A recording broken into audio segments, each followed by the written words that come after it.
New York Times and Washington Post op-eds blast that Biden should not run again in 2024. Democrats are playing with fire by allowing the oldest president in American history to run again.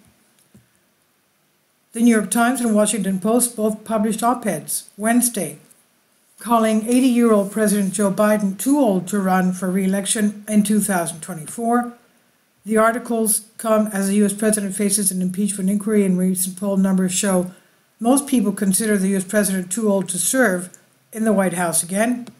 Ross Dohat, conservative columnist for Liberal Times, wrote a piece titled 2024's Field of Nightmares, a reference to the 1989 film Field of Dreams. He says that while his concerns with Biden are based on sharp policy disagreements during his first term, Democrats are playing with fire by allowing the oldest president in American history to run again. The two risks of a Biden re-election bid, according to Dohat, the high stakes of the next election, in which a health crisis or just a bigger slide in the economy could be what puts Trump back in the White House, and the different but important stakes of another four-year term. While Dohat argues that something similar to Ronald Reagan's second term could happen here, and Biden get another win despite looking weak, he sees the current political era as remarkably strange. He compares this to liberals praying Supreme Court Justice Ruth Bader Ginsburg would live long enough to see a Democrat replace her, only to see her die weeks before the election, with Trump able to nominate another justice to Supreme Court. At the same time, David Ignatius wrote a similar column in the Jeff Bezos-owned Washington Post with a more direct headline, President Biden should not run again in 2024. Ignatius highly praises Biden's early years in office, arguing that the Democratic president ruled from the center out and did a good job on foreign policy supporting Ukraine. However, he says that not only Biden but also Vice President Kamala Harris should avoid running in 2024. He says it's painful to say that, given my admiration for a lot of what they've accomplished, but if he and Harris campaign together in 2024, I think Biden risks undoing his greatest achievement, which was stopping Trump. The columnist then goes on to report the very poor polling data for Biden in terms of acceptance and public opinion of his age. He does the same for Harris, citing the simple fact that she has failed to gain traction in the country, even within her own party.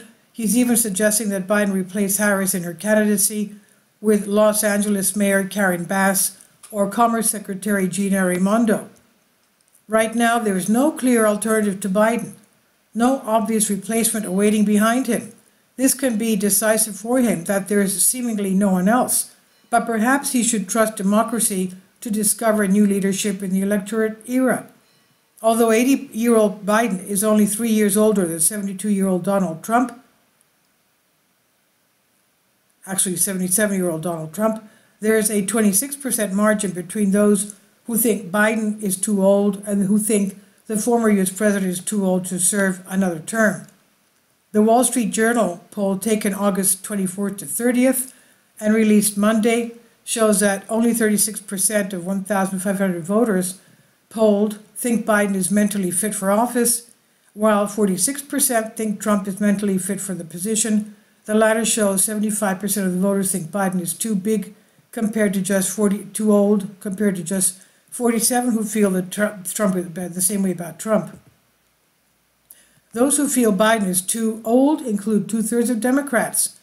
On Sunday, author Frank Foer, who wrote a biography of his first 2 years in office, said he would not be totally shocked if the president ended up dropping out of the race for re-election before the end of the year.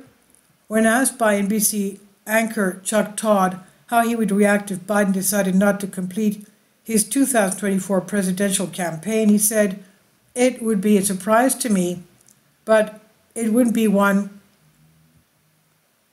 of complete surprise." The author, who had unparalleled access to Biden during his inner circle, according to publishing company Penguin Random House, noted that one of the key insecurities of the president is that he does not want to be seen as a fool. Biden, 80 years old, announced in late April his candidacy for second term with Vice President Kamala Harris. but questions have arisen over the past year about whether the president is too old or too unfit to serve another 4 years. And I've translated this for you from a Greek article. Please leave your comments, and thank you for your support. Please support my Patreon account. The daily posts are 5 videos daily, and they are totally different from what I have on my YouTube channel. Thank you so much for your support and that you find all my content so interesting. You'll find the Patreon account details in the description box below.